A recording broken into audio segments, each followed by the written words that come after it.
ay tawagan ko siya, si Jesus. Kung kailan kailangan siya, palagi naroon at karamay siya, si Jesus. Kapag hindi ko na makaya, sa Kanya lang ako aasa.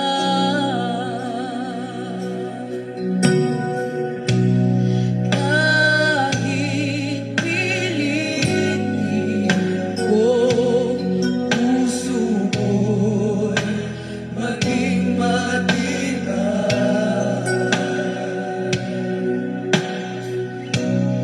Ang kabiguan ay dumarating sa aking buhay. Kung ako'y naroon na at nagdurusa, ang aking gagawin ay tawagan ko sa si Jesus. Kung kailan kailangan siya, palagi naroon ang karamay siya, si Jesus. Kapag hindi ko na makaya, sa Kanya lang ako aasa, si Jesus. Kung kailan kailangan siya, siya'y palaging nariyan, naroon at karan, si Jesus. Kapag hindi ko na makaya, sa Kanya lang ako aasa.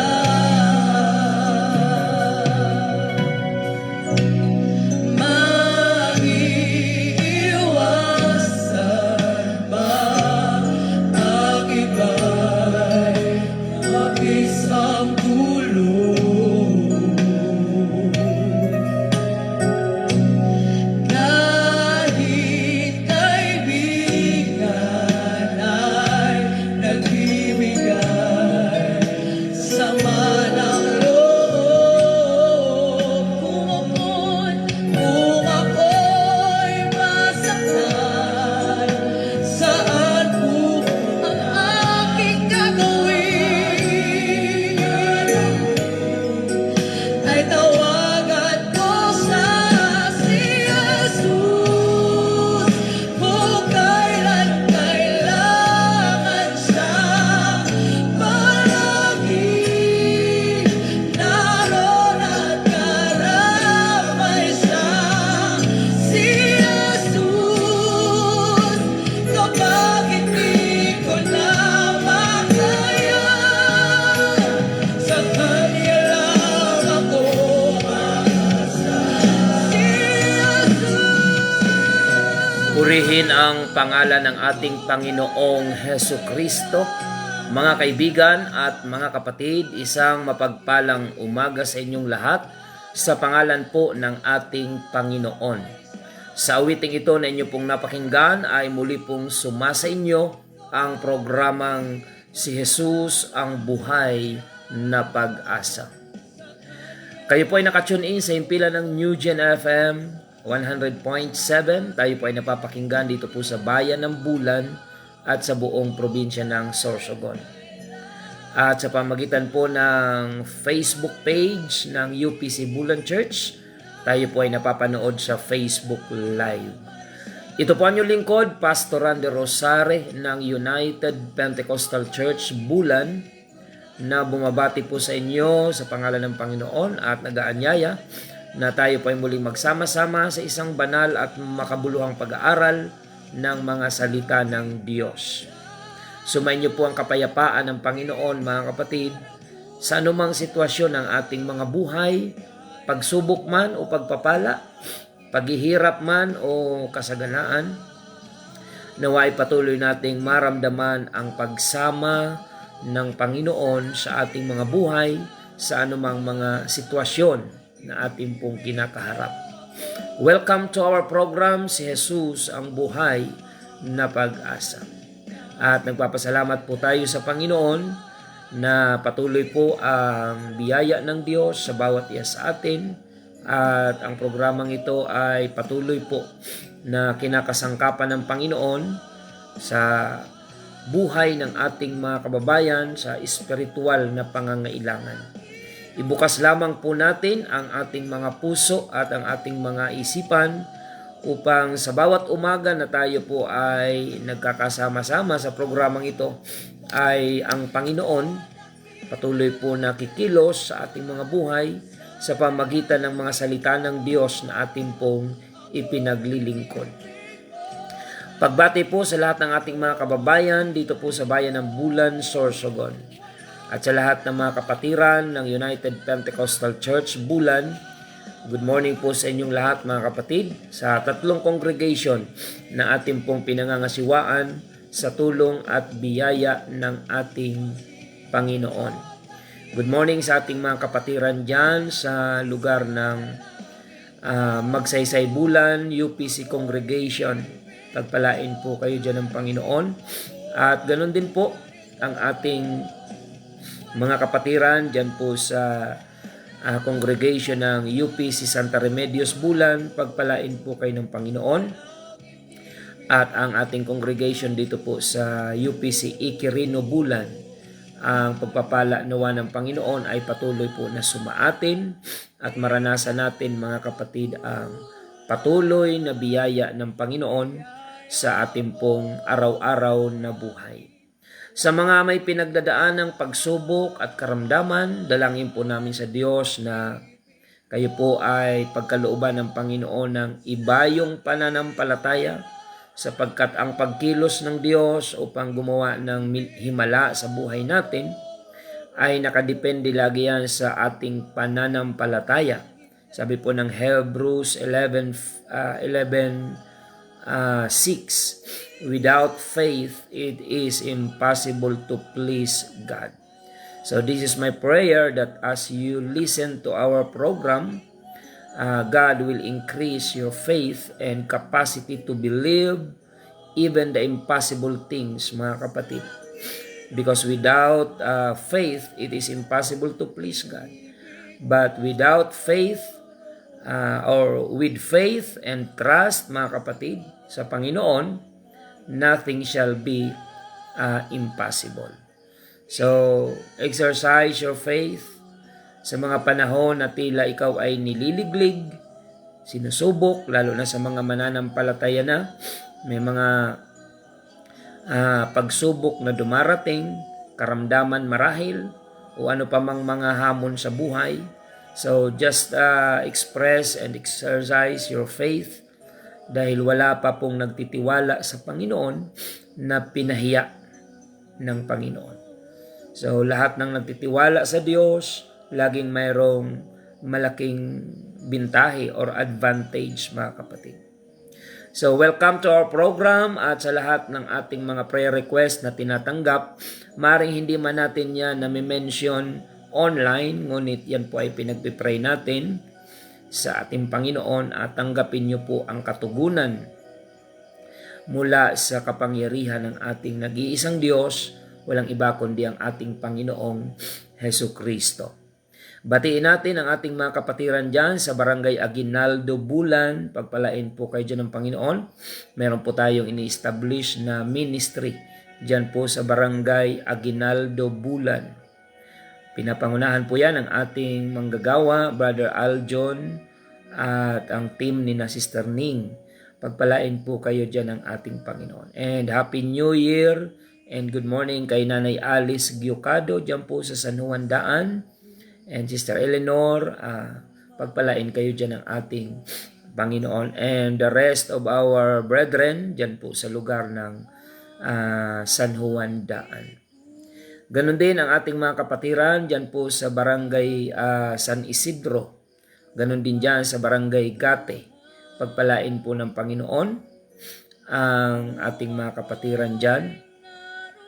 At ganon din ang ating mga kapatiran dyan po sa lugar ng JP Laurel, Inararan, Zone 7. I-bless po kayo dyan ng ating Panginoon. Sister Marife Radomes, ayan, dyan sa Butag. Pagpalain po kayo ng Panginoon. And Brother Richard, i-bless po kayo ng Panginoon. At nawa ay makasama po namin kayo muli sa ating mga pagsamba sa ating pong Panginoon. Purihin ang Diyos, mga kapatid. At ang ating mga schedule ng gawain, mga kapatid, dito sa UPC Bulan ay 3 batch po yan mula araw ng Sabado at Linggo. Pag araw ng Sabado, ang ating pagsamba ay dyan po sa Barangay Magsaysay, Bulan, alas 6:30 ng umaga. At dito naman po sa congregation ng Ikirino Bulan, ang ating pagsamba dito ay Sabado alas 8 ng umaga. At dyan naman po sa sentro ng Bulan o sa congregation natin sa Santa Remedios, ang ating pagsamba dyan ay araw ng Linggo alas 7 ng umaga. So purihin ang pangalan ng ating Panginoon. Patuloy lamang po tayo, mga kapatid, na magsigasig at sa lahat ng mga Bible study teachers na patuloy po ang kasipagan sa paghayo at sa mga Bible study, evangelism. Ang ating coordinator ng evangelism, si Brother Jerry Boy Mustoles, at dyan sa Magsaysay si Brother Joby Laudit. Yan, pagpalain po kayo dyan ng Panginoon. More souls to be saved this year 2026. Yan ang pinakalayunin ng programang ito. Hindi para sa politikal na kapakinabangan. Wala po tayong concern sa mga politikal na bagay. Sa programang ito, nakafocus lang po tayo sa spiritual na mga issue na may kinalaman sa kaligtasan ng ating pong mga kaluluwa. Purihin ang pangalan ng Panginoon. At batiin din natin ang ating mga online viewers, mga kapatid. I-bless po kayo ng Panginoon. Pakishare na lang po ng ating episode ngayong umaga upang marami pa po ang maabot ng salita ng ating Panginoon. Watching right now, Pastor Joel Tinoco. At salamat din sa pag-share at pag-invite ng mga kapatiran dyan sa Laguna to watch our program. Ang sabi nga ni Mr. Mabel ay almost the whole congregation of Pastor Jojo o Pastor Joel Tinoco are watching our daily early morning program. So, salamat po at patuloy nating ibahagi ang salita ng Panginoon. Kaysa kung ano-anong bagay ang ating sinishare sa Facebook, mas mainam na may pakinabang, spiritual na bagay, mga kapatid, ang ating ibahagi. Hindi yung mga sama ng loob, hindi yung mga hinanakit ang bandila natin sa Facebook, kundi ang salita po ng ating Panginoon. Good morning kay Sister Melody Herrero and family. Good morning sa inyong lahat. Sister Evelyn Acuña, Sister Yoli Albao, ayan. Pasensya na, Nanay Yoli. Ilang araw tayo na hindi nakapag-program dahil sa may mga biyahe po tayo. Galing tayo dyan sa Libmanan Church, ay Pastor Dante sa District Board meeting. At kapag hindi nyo po, ang schedule ko po ng Facebook Live ay 4 days a week. Mula Martes hanggang Biyernes. Pero ang radio program po, araw-araw po yan. So kapag wala po ako sa Facebook Live, ang in charge po sa pag-radio ay sina Pastor Alfred Generalo, minsan si Brother Angelo, and Sister Brother Angelo and Brother Jerry Boy Mostoles, and Brother Raymar, at mga kasama po nila na tinitrain po natin sa paghahayag ng salita ng Panginoon. So kung si Pastor po ay hindi naka-schedule sa Facebook Live, pwede po kayong manood sa page ng New Gen FM. Ayan. New Gen FM Bulan. Dahil mapapanood nyo po doon sina Pastor Alfred Generalo, kasi daily po yung ating radio program. Pero ang Facebook Live ko po schedule ay Martes hanggang Biyernes lamang. Nagbawas po ako ng load o ng schedule para hindi tayo masyadong pagod at puyat, mga kapatid. So, pag Sabado, Linggo, Lunes, 3 araw po yan, sina Pastor Alfred, mapapanood nyo po sa page ng Facebook page ng New Gen FM Bulan. Ayan, doon nyo po i-friend nyo po ang New Gen FM Bulan page upang mapapanood nyo po yung ating mga kapatid, kamanggagawa na naka-schedule every Saturday, Sunday, and Monday. Ayan. So, purihin ang Panginoon. Sister Evelyn Valencia Punsalan, good morning. Sister Isabel Espirito. Okay, thank you. Sister Divine Ispela Guyal. Sister Angelita Castillo. Sister April Santos, Pastora Sheila May Piñaranda Ibanez sa Sabah, Malaysia. Sister Ray Galo Sr. Sister Grace Villanueva. Sister Margie Guetan Isiha.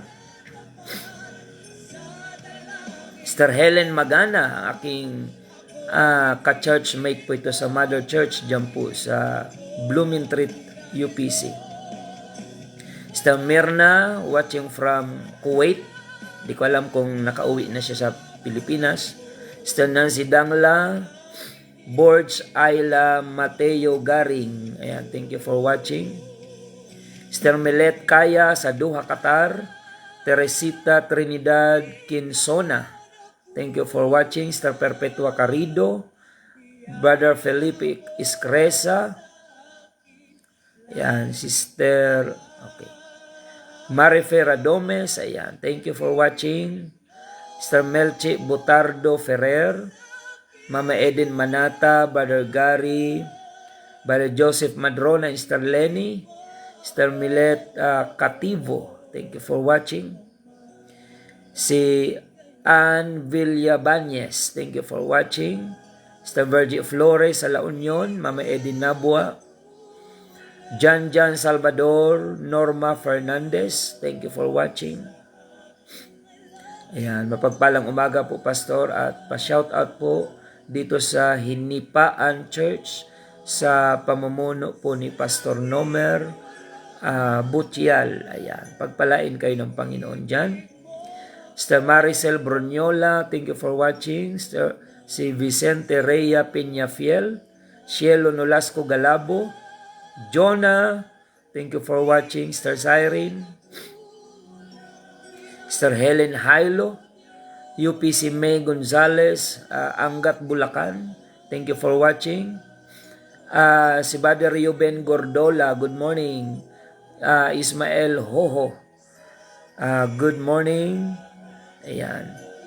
So, patuloy lamang po nating i-share and also watching dyan sa mga kapatiran natin at nakikinig dyan sa Barangay Aquino, Gotis family, D family, Guyal family, Asuela family, at maging EOY family, si Sister Jane and Sister Ruth, watching right now sa Zone 7. And dyan sina Brother Shandy Julian, Sister Mary Jane, at ang mga kapatiran natin dyan, Ritoma family, pagpalain po kayo ng Panginoon. So mga kapatid, limited na yung ating time. Let us pray as you share our Facebook Live this morning sa inyong mga friends. Let us join together in prayer upang hilingin po natin ang patnubay ng Panginoon sa ating pag-aaral ng Kanyang salita. Tayo po ay manalangin. Panginoong Jesus, ngayong umaga kami po ay nagpapasalamat sa dakila mong biyaya, katapatan at patuloy na kabutihan sa aming pong mga buhay. Panginoon, dalangin po namin na sa umagang ito, patuloy mong pagkaisahin ang aming mga puso at isipan, kasama ng aming mga listeners on air sa radyo and viewers online sa Facebook Live. Dalangin po namin ang iyong malayang pagkilos, pangungusap sa puso at isipan ng aming mga kababayan sa paghahayag ng iyong banal na salita. Kumilos ka po, Panginoon. Magligtas ka na maraming mga kaluluwa, mga kababayan po namin na hindi pa nakakakilala sa iyo. Ibukas mo po ang kanilang mga kaisipan at ikaw ang Diyos na magkaloob sa kanila ng patnubay at gabay, Panginoon. Maraming salamat po, Diyos. Luwalhatiin ang iyong dakilang pangalan. In the name of our Lord Jesus Christ we pray. Amen and amen. kapag hindi ko na makaya, Praise the Lord. kanyang ako aasa. Sa pagkakataong ito, mga kapatid, tayo po ay dadako na sa salita po ng ating Panginoon. Mamaya yung mga ilang prayer request ng kagalingan ay ipagpipray po natin sa last part ng ating pong programa, mga kapatid. Isabay na rin natin yung mga prayer request na natatanggap po natin sa ating Facebook page, mga kapatid. So ngayon po ay buksan natin ang ating banal na kasulatan dito po sa aklat ng Hebrews chapter 10 verse 15. Ganito po ang ating mababasa, mga kapatid. Hebrews chapter 10 verse 15 up to the following verses. At ang Espiritu Santo ay nagbibigay patotoo rin naman sa atin, sapagkat pagkasabi niya na ito ang tipang gagawin ko sa kanila pagkatapos ng mga araw na yaon, sabi ng Panginoon, ilalagay ko ang aking mga kautusan sa kanilang puso at isusulat ko rin naman sa kanilang pag-iisip, at ang kanilang mga kasalanan at kanilang mga kasamaan ay hindi ko naaalalahanin pa. At kung saan may kapatawaran ng mga ito, ay wala nang paghahandog na patungkol pa sa kasalanan. Mga kapatid, yamang may kalayaan ngang makapasok sa dakong banal sa pamamagitan ng dugo ni Jesus, sa pamamagitan ng daang bago at buhay na kanyang itinalaga sa atin, sa pamamagitan ng tabing sa makatuwid bagay sa kanyang laman. Pagpalain ng Panginoon ang kanyang banal na salita, mga kapatid. Pag-aralan po natin ngayon ang pagkakaiba ng First or Old Covenant at yung New Covenant ng Panginoon.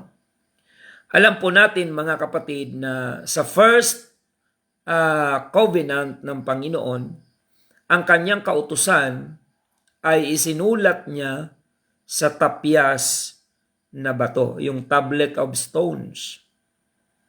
Yung Ten Commandments originally ay nakasulat po ito sa tapyas na bato na ibinigay ng Panginoon kay Moises doon po sa tinatawag na bundok ng Sinai or Mount Sinai.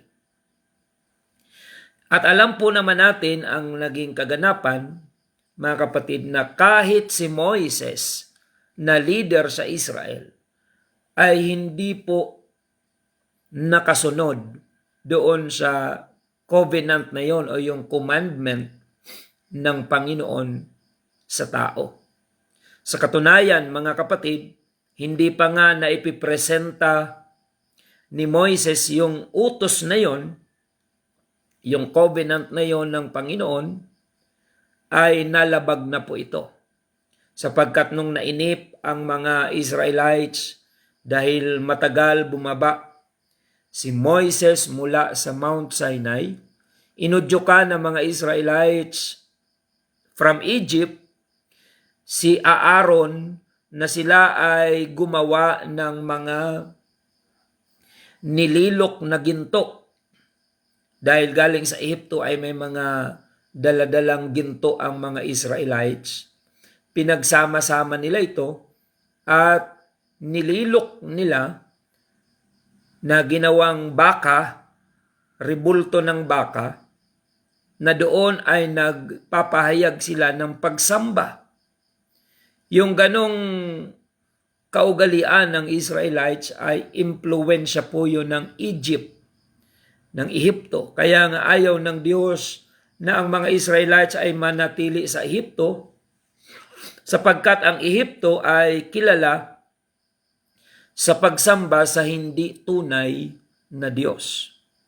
So, sa madaling sabi mga kapatid, ang Panginoon ay nakipag-usap kay Moises sa Mount Sinai upang ibigay sa kanya yung first covenant or yung 10 commandments. And we know the story that even before na ipahayag, even before i-present ni Moises yung utos sa mga tao, ay nalabag na ito.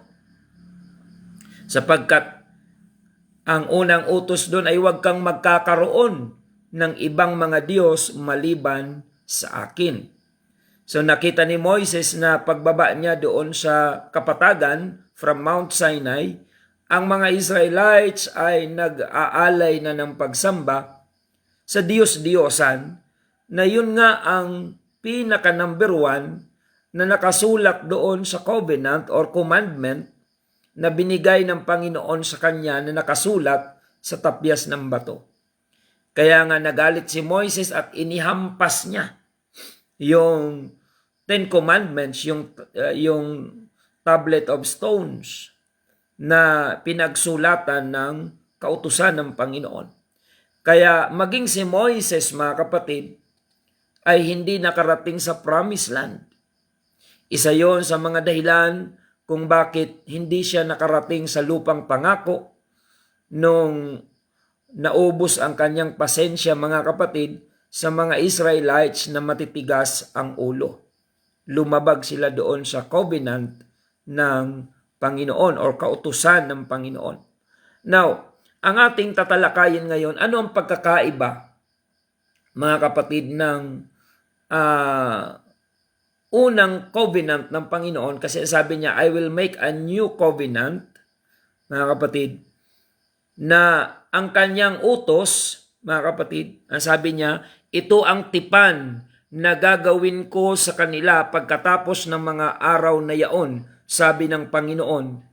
Ilalagay ko ang aking mga kautusan sa kanilang puso at isusulat ko rin naman sa kanilang pag-iisip. At ang kanilang mga kasalanan at kanilang mga kasamaan ay hindi ko na aalalahanin pa.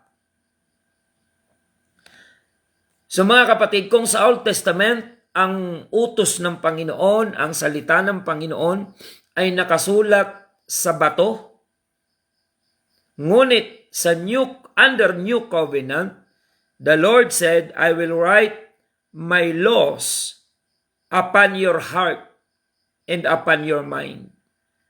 So ito po ay mas magandang covenant compare doon sa nauna. Sapagkat yung naunang covenant nakasulat sa tapyas na bato ang utos ng Panginoon. At alam natin na walang nakasunod doon. Kaya nga kinailangan na si Jesus Christ na nag-iisang Diyos ay magkatawang tao. He came from heaven to earth just to save us. Upang siya po ay mag-alay ng buhay sa Kalbaryo kasi wala nga pong nakasunod sa kautusan. Kaya ang sabi ni Jesus Christ, I came not to destroy the law but to fulfill the law. Naparito ako hindi para suwayin ang kautusan kundi upang tuparin ito. Ibig sabihin tanging ang Panginoong Hesukristo lamang ang nakatupad sa nire-require ng kautusan. The wages of sin is death. Yan yung nakalagay sa batas. Ang kabayaran ng kasalanan ay kamatayan. Sino ang nagkasala? Tayo. Pero dahil minahal tayo ng Diyos, siya ang nagbayad ng ating mga pagkakasala. Kaya yung kamatayan ni Kristo sa krus ng Kalbaryo ay upang ibayad sa kasalanan ng tao. Ganon kamahal ng Panginoon ang tao. Nung ang anghel ay nagkasala ay walang katubusan at walang second chance. Alam niyo si Lucifer, dating anghel yan ng Panginoon. Katiwala ng Diyos yan. Ngunit nung ang mga anghel ay nagkasala, walang second chance, walang forgiveness, walang redemption. Ngunit ang tao, nung nagkasala, and until now, ang tao ay nagkakasala, subalit ang Diyos ay may inilaan na katubusan. He died in order for us to live. Actually, Jesus Christ was born to die. Siya po ay ipinanganak upang mamatay. At ang kamatayan na yon ay upang maging katubusan natin. Kaya naman mga kapatid, mas maganda yung New Covenant na ang Panginoon, sabi niya, yung aking mga salita ay isusulat ko na hindi na sa bato. Kasi yung nakasulat sa bato, kapag kaharap ka lang doon, alam mo, pero pag umalis ka, nalilimot mo na yung salita ng Diyos. Pero ngayon, mga kapatid, under New Covenant, ang salita ng Diyos ay isinusulat na at inilalagay na ng Panginoon sa ating puso at sa ating isip. Kaya pansinin niyo po mga kapatid, once na nakarinig kayo ng pangangaral tungkol sa Ebanghelyo ni Kristo, patungkol sa kanyang pag-ibig at pagliligtas, kahit saan kayo makarating, yung salita na yan ng Panginoon na inilagay niya sa puso mo at isinulat sa isip mo, ay hindi mo na yan makakalimutan. Hindi na yan hihiwalay sa iyo. Unlike before, na kabisado mo lang ang utos, kapag nakaharap ka doon sa tablet of stones na pinagsulatan ng utos. Kaya pag malayo na sila doon, sa utos na yon, sa bato, hindi na nila mapanindigan yung kautusan ng Panginoon. Kaya ang Israelites, babalik-balik sila sa pagsamba sa mga Diyos-Diyosan na alam naman nila na ipinagbabawal ito ng Diyos. Ngunit ang mga taong nakaranas na mapakinggan ang pangangaral ng salita ng Diyos sa panahon natin ngayon, marami ng mga na-convert from darkness into marvelous light nung makinig ng ganitong pangangaral. Majority ng ating mga members sa church ay product of our radio program. Bakit? Dahil once na napakinggan mo ang pangangaral ng salita ng Diyos, katotohanan ay pinapahayag tungkol sa kaligtasan. Kahit pilitin mo mang kontrahin ito ng isip at puso mo, kapag isinulat na yan ng Diyos sa isipan mo at sa puso mo, lagi mo na yang maaalala. Kaya kahit anong pagre-refuse ang gawin ng mga tao, sa tamang panahon, tatanggap sila kay Kristo. Sapagkat kapag ang utos ng Panginoon at ang kanyang salita ay ipinangaral, mga kapatid, like this morning, na hindi ko man kayo nakikita, mga kapatid, ngunit hindi nyo maikakaila na naririnig nyo ang pangangaral na ito. At ang sabi ni Apostol Pablo, faith comes by hearing, and hearing by the word of God. The more na kayo ay nakikinig, the more na maisusulat at mailalagay ng Panginoon ang kanyang salita sa ating mga puso at sa ating mga kaisipan. So hindi mo na yan makakalimutan. Sa mga mananampalataya, naniniwala ako na yung unang pagkakataon na narinig nyo ang ebanghelyo na ipinangaral, hindi nyo yun makakalimutan. Yung first encounter nyo sa Word of God, na narinig nyo ang pangangaral, maaring hindi nyo kilala yung nangangaral, pero tinamaan yung puso nyo. At hindi nyo na makalimutan, lagi nyong nasa isip yung salita ng Diyos. Why? Because you are now under the new covenant of God. He said that I will put my laws, my words upon your hearts and upon your mind. Kaya kahit anong pagtanggi ng tao, ang iba namimiluso po pa nga sa simula Pero kalaunan, bumibigay na rin sila. Bakit? Hindi na nila mapigilan yung pagkilos ng salita ng Diyos sa kanilang puso. Na sabi ng Panginoon, isusulat ko ang aking mga salita at ilalagay ko sa inyong mga puso at sa inyong mga kaisipan. Praise the Lord.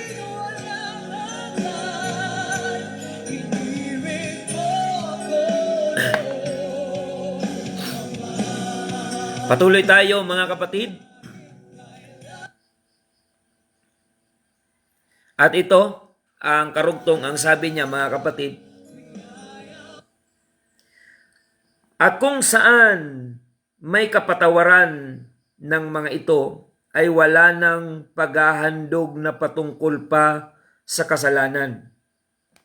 Under Old Covenant or First Covenant, ang bawat nagkakasala ay kailangan maghandog ng literal na hayop, maaring kambing, tupa, o kadalasan tupa, at yung mga baka. Depende po sa pagkakasalang nagagawa ng tao. Required siya na mag-offer ng sacrifice, mga kapatid, upang maging atonement, pantakip, temporary cover sa ating mga kasalanan. Subalit mga kapatid, under New Covenant, kung noon sa lumang covenant ay paulit-ulit na ang tao tuwing magkakasala ay maghahandog ng mga literal na hayop at pinapatay sa dambana at susunugin. Ngayon, tapos na po ang ganong mga pag-aalay. Sapagkat ang pinaka-final sacrifice once and for all ay ang kamatayan ng Panginoong Hesukristo. Yung kanyang crucifixion, mga kapatid, siya yung kordero ng Diyos na nag-aalis ng kasalanan ng sanlibutan. Kaya naman tapos na po yung mga paghahandog na yung hayop papatayin sa dambana, paduduguin at susunugin. Wala na pong ganong utos ngayon under the new covenant or under grace ng Panginoon. Sapagkat ngayon, ang requirements na naihandog ay ang ating buhay. According to Romans chapter 12 verse 2, I beseech you therefore, brethren, by the mercies of God, that you present your body as a living sacrifice, holy and acceptable unto God, which is your reasonable service. Kung sa Old Covenant, ang handog ay pinapatay, kaya nga nung si Isaac ay hiningi ng Panginoon kay Abraham, itinali ni Abraham si Isaac upang patayin, saksakin doon sa dambana, kasi naintindihan ni Abraham ang ibig sabihin ng paghahandog. At sabi ng Panginoon kay Abraham, ihandog mo sa akin ang iyong kaisa-isang anak na si Isaac. Naintindihan ni Abraham ang paghahandog, kaya kailangan niya itong patayin, si Isaac. Ngunit nung napatunayan ng Panginoon ang katapatan ni Abraham, pinigilan siya ng Panginoon na nagsasabing, huwag mong saktan ang bata sapagkat napatunayan ko ang iyong katapatan. So sa ngayon, mga kapatid, under New Covenant, hindi na po mga hayop ang ihahandog natin para patayin sa dambana, kundi ang ating mga buhay we need to offer our lives as a living, not dead sacrifice, but living sacrifice, holy and acceptable unto God, which is your reasonable service. So ihahandog daw natin ngayon ang ating buhay sa Panginoon, haing banal, buhay. Mga kapatid, buhay na handog na kahit tayo ay may mga pinagdadaanan sa buhay na ito, kailangan nakahandog sa Diyos ang buhay natin bilang karampatang paglilingkod. Sabi ng English translation ay reasonable service. Kaya naman, mga kapatid, sabi sa verse 19, mga kapatid, yamang may kalayaan ngang makapasok sa dakong banal sa pamamagitan ng dugo ni Jesus, sa pamamagitan ng daang bago. Ayan, kaya ang ipinapakilala po namin sa inyo ay ang bagong daan, mga kapatid, patungo sa kaligtasan, hindi po ang dating daan. Kasi ang dating daan, lipas na po yun. At sabi ng Job, mga kapatid, yun ay nilakaran ng masasamang tao. Pero ang nais ng Panginoon na lakaran natin ngayon, hindi na yung lumang daan. Kasi wala na tayo sa Old Covenant. Tayo ay nasa New Covenant or under Grace Dispensation. Na ang sabi po ng banal na kasulatan, yamang may kalayaan tayo na pumasok sa dakong banal sa pamamagitan ng dugo ni Jesus. Ayan, after ng kamatayan ni Kristo sa krus, tapos na ang paghahandog ng literal na mga hayop sa dambana. Kasi nga si Jesus Christ, siya yung kordero ng Diyos na pinaka-final sacrifice for the redemption of the humanity once and for all. Kaya hindi na kailangang uulitin pa yung paghahandog, at mahirap po yun, mga kapatid. Alam niyo sa Old Testament, para makasamba ka under Old Covenant, kailangan mong literal na pumunta sa Jerusalem. Because Jerusalem is the center of worship, where you can feel and experience the presence of God. Purihin ang Panginoon. Kung ikaw ay nasa Old Testament time, para ikaw ay sumamba, kailangan mong pumunta, mag-travel from your place, going to Jerusalem, just to worship the one true God, ang Israel. Kaya nga yung Ethiopian eunuch, mula po sa Ethiopia, nag-travel po siya to Jerusalem just to worship the Lord. Ngayon, mga kapatid, kung hindi tayo nasa New Covenant, para makasamba ka sa Diyos, kailangan mong pumunta literal sa Jerusalem. Magkano ba yung gagastusin kung literal kang pupunta sa Jerusalem just to express your worship to God? Magsisimba ka linggo-linggo, pupunta ka sa Jerusalem? Mayaman lang ang makakagawa niyan, o baka hindi niya pa nga mapanindigan, mga kapatid. Pero ang ginawa ng Panginoon under New Covenant, yung Jerusalem, which is the center of worship, ano ba ang mayroon sa Jerusalem? Presence of God. Yung presensya ng Diyos ang mayroon sa Jerusalem. Kaya nga bumabiyahe pa ang mga tao noong Old Testament time, going to Jerusalem just to worship the Lord. Dahil ang habol nila doon ay ang presence of God. Subalit ngayon, under New Covenant or under the grace of the Lord, yung Jerusalem experience ay inilapit niya sa tao. Kaya ang sabi ng Panginoon, mga kapatid, saan man naroroon ang 2 o 3 na nagkakatipon sa aking pangalan, ay naroon ako sa kalagitnaan nila. Napakabuti ng Panginoon, mga kapatid. Wala tayong capacity to travel going to Jerusalem just to worship the Lord. But God brought the Jerusalem experience sa lahat ng dako, mga kapatid. Hindi na siya nakakonfine lamang sa Jerusalem. The same experience, pero different covenant. Yung Jerusalem, mga kapatid, na center of worship, mahirap puntahan ng mga tao from different part of the world. Kaya yung Jerusalem ang dinala niya sa tao.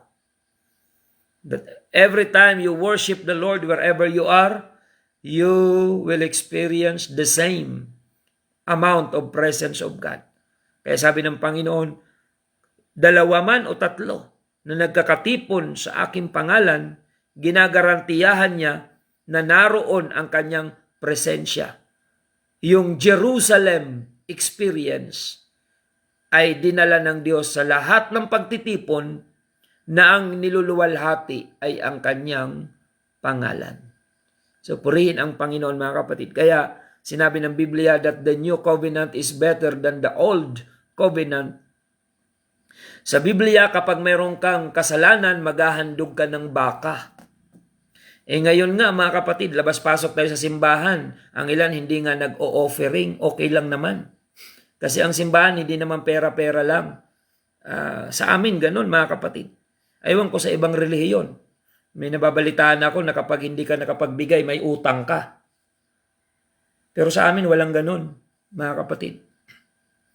Bibisitahin ka ng tagapangasiwa para kolektahin sa bahay mo yung offering dahil di ka nakadalo. Dito, mga kapatid, walang ganyan sa United Pentecostal Church.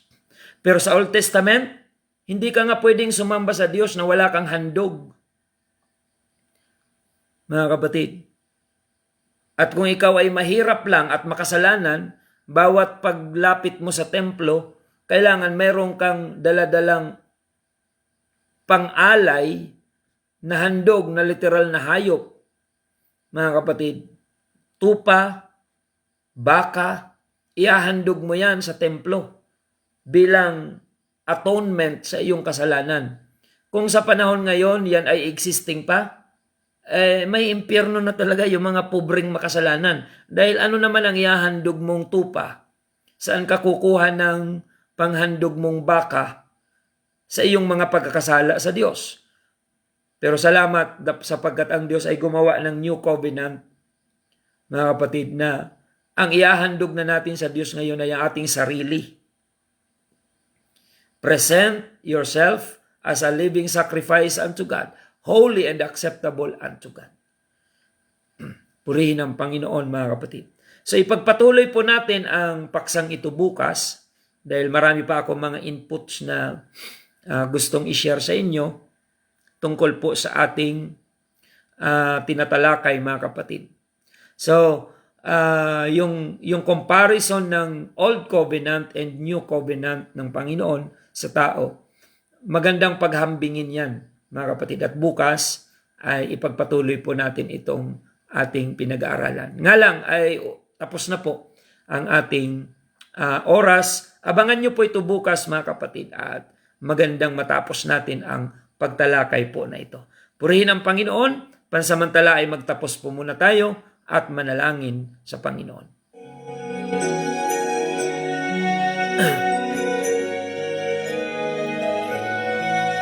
Panginoong Jesus, maraming salamat po sa iyong kabutihan. Thank you for making a new covenant na sa panahon ngayon, hindi na kami obligadong maghandog ng mga baka na papatayin sa dambana. Kundi ang dapat na lang namin ihandog ay ang aming mga buhay as a living sacrifice, holy and acceptable unto you.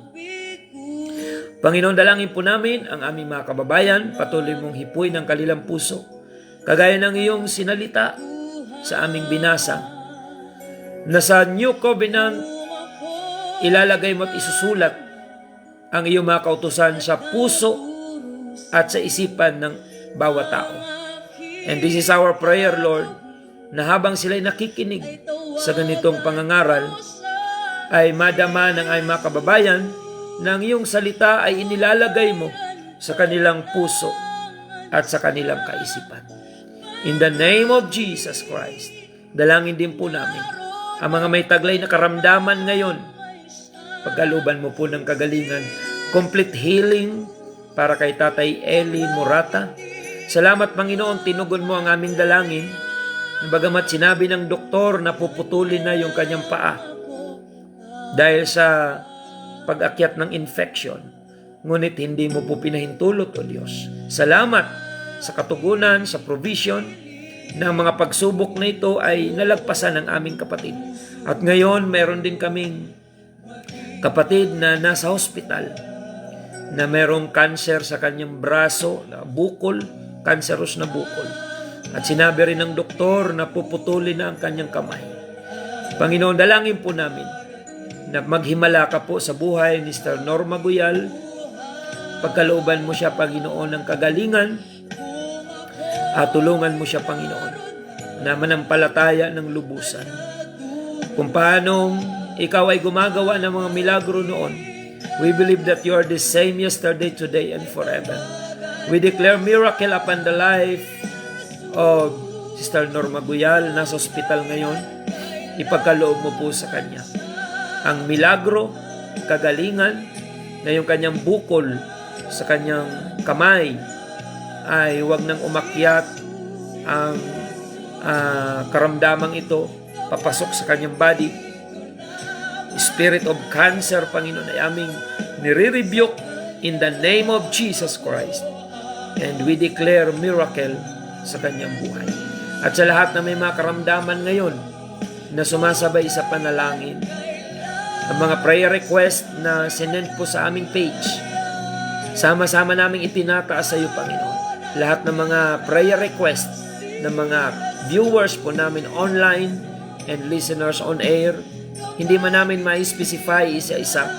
Ikaw ang nakababatid, Panginoon. Lahat ng mga tinanggap naming prayer request, sama-sama naming dinudulog sa iyo. Pagkalooban mo po ng katugunan ang bawat isa. Maraming salamat, Panginoon, at magligtas ka na marami naming mga kababayan. Nawa ang salita mo na aming pinaglingkod ngayong umaga ay maging daan ng kaligtasan ng bawat nakikinig ngayong umaga. Maraming salamat, Panginoon. Purihin at sambahin ka. Bless the United Pentecostal Church Bulan at lahat ng mga UPC churches all over the world. Mga kamanggagawa po namin na masisipag na humayo upang ipangaral ang iyong salita ng kaligtasan. I-bless mo, Panginoon. In the name of Jesus Christ. At dalangin po namin ang programang ito ay patuloy mong kasangkapanin upang marami pa ang mga kababayan namin dito sa Bulan and the whole province of Sorsogon maabot ng iyong salita through radio frequency. At ganoon din sa Facebook Live, saan mang dako ng mundo naroon ang aming mga taga-subaybay. Iabot mo po sa kanila ang iyong makapangyarihan at mapagpalang kamay. In the name of Jesus Christ. Hallelujah. Maraming salamat, Panginoon. Luwalhatiin ka. In the name of Jesus Christ we pray. Amen and amen. Mga kapatid, maraming salamat sa inyong pagsubaybay at bago tayo magtapos ay inaanyayahan po namin kayo na makadalo sa ating pagsamba sa Panginoon. 3 batch po yan dito sa Bulan. Araw ng Sabado, dyan po sa congregation ng Magsaysay Bulan, alas 6:30 ng umaga. At dito naman po sa congregation ng Iquirino Bulan, UPC, Sabado alas 8 ng umaga. At dyan po sa Magsaysay o sa Santa Remedios Congregation, ang ating pagsamba dyan ay araw ng Linggo, alas 7 ng umaga. So yan po yung ating mga schedule ng gawain. At sa mga kapatiran, patuloy tayo mag-invite ng mga visitors every gathering. Dahil yan po ang kalooban ng Panginoon. Tinanggap natin ng walang bayad, ibahagi din natin ng walang bayad. Pagpalain po kayo ng Diyos. Mga kapatid, ito po ang inyong lingkod, Pastor Randy Rosare ng United Pentecostal Church Bulan, na nagpapasalamat sa inyong pagsubaybay at lagi nating tandaan na tanging si Jesus lamang po ang ating buhay na pag-asa.